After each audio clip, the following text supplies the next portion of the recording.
पाकिस्तान के पंजाब प्रांत में अल्पसंख्यक ईसाई लड़की अगवा। पाकिस्तान में अल्पसंख्यकों के खिलाफ अत्याचारों का सिलसिला बदस्तूर जारी है। सोमवार को पाकिस्तान के पंजाब प्रांत के योहानाबाद इलाके के लाहौर सिटी में बंदूक की नोक पर एक स्थानीय मुस्लिम युवकों ने एक ईसाई लड़की को अगवा कर लिया। जब लड़की उस इलाके में फैक्ट्री की गाड़ी का इंतजार कर रही थी कि उसी समय 2-3 लोगों ने उसे किडनैप कर लिया और उसके सहयोगियों को धमकाया। ओक्लाहोमा में डोनाल्ड ट्रंप शुरू करेंगे राजनीतिक रैलियों की नई सीरीज। अमेरिका के राष्ट्रपति डोनाल्ड ट्रंप ने कहा कि वह 19 जून को ओक्लाहोमा में राजनीतिक रैलियों की एक नई श्रृंखला की शुरुआत करेंगे। ट्रंप ने बुधवार को व्हाइट हाउस में संवाददाता सम्मेलन में कहा, हम अपनी रैलियों को फिर से शुरू करने जा रहे हैं। पहली रैली ओक्लाहोमा के तुल्सा में होगी। उन्होंने कहा कि वह फ्लोरिडा, एरिजोना और उत्तरी कैरोलिना में रैलियां करेंगे। उन्होंने कहा कि रिपब्लिकन नेशनल कन्वेंशन को उत्तरी कैरोलिन से अन्य स्थान पर स्थानांतरित किया जाएगा और जल्द ही नए स्थान की घोषणा की जाएगी। अमिताभ बच्चन ने हवाई जहाज से भेजे 187 मजदूर। अमिताभ बच्चन ने हाजी अली ट्रस्ट के सहयोग से मुंबई में फंसे 187 श्रमिकों को इंडिगो की बोइंग जहाज से बुधवार को गोरखपुर भिजवाया। गोरखपुर एयरपोर्ट पर पहुंचे श्रमिक जब बाहर न निकले तो खुशी के मारे उनकी आंखें छलक पड़ी। प्रवासी श्रमिकों ने कहा, अमिताभ बच्चन की वजह से न केवल वे अपने घर पहुंच गए बल्कि उन्हें जहाज में बैठकर यात्रा करने का मौका भी मिला। केपी ओली, नेपाल में कोरोना वायरस संक्रमित 85% लोग ऐसे हैं जो भारत से लौटे हैं। नेपाल के प्रधानमंत्री केपी शर्मा ओली ने बुधवार को दावा किया कि उनके देश में कोरोना वायरस से जितने लोग संक्रमित हुए हैं उनमें करीब 85% ऐसे हैं जो भारत से लौटे हैं।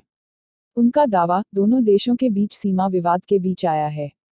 भारत ने सख्त लहजे में नेपाल से क्षेत्रीय दावे के कृत्रिम विस्तार का रुख नहीं अख्तियार नहीं करने को कहा था।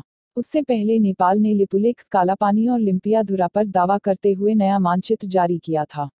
एम्स में 15 डॉक्टर समेत 40 क्वारंटीन। एम्स में कोरोना संक्रमण फैलने का खतरा मंडराने लगा है। कैंपस में एक सीनियर डॉक्टर की रिपोर्ट पॉजिटिव आई है। उनकी जांच एम्स ऋषिकेश में हुई है। इसके बाद एम्स में कोरोना की एंट्री को लेकर सवाल उठने लगे हैं। अखिल भारतीय आयुर्विज्ञान संस्थान एम्स पूर्वी यूपी में इलाज का सबसे उच्च स्तरीय केंद्र है। लॉकडाउन के कारण एम्स में ओपीडी बंद हो गई। इसके कारण एम्स के दरवाजे बाहरी लोगों के लिए बंद हो गए। इसके बाद भी कैंपस में डॉक्टर के संक्रमित होने ने कई सवाल खड़े कर दिए हैं।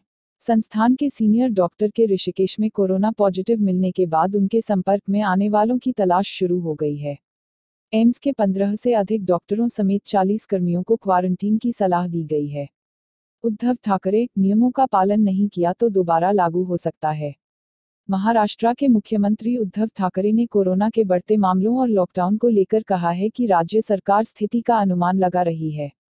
अगर लगा कि छूट देना घातक हो सकता है तो ऐसे में हमें एक बार फिर लॉकडाउन करना पड़ेगा। महाराष्ट्र के मुख्यमंत्री उद्धव ठाकरे ने चेतावनी दी है कि अगर नियमों का पालन नहीं किया जाएगा तो फिर से लॉकडाउन लागू किया जा सकता है। उद्धव ठाकरे ने कहा, कोरोना का खतरा अभी टला नहीं है, ऐसे में अगर भीड़ का जुटना जारी रहा तो लॉकडाउन को अभी और आगे बढ़ाया जा सकता है। ढील दी गई है, इसे बर्बाद न करें। मुख्यमंत्री उद्धव ठाकरे ने कहा कि महाराष्ट्र की जनता सहकार्य करने वाली है। जनता सरकार की बातों पर अमल कर रही है, क्योंकि उन्हें पता है कि सरकार जो कर रही है, उसमें हमारा हित है।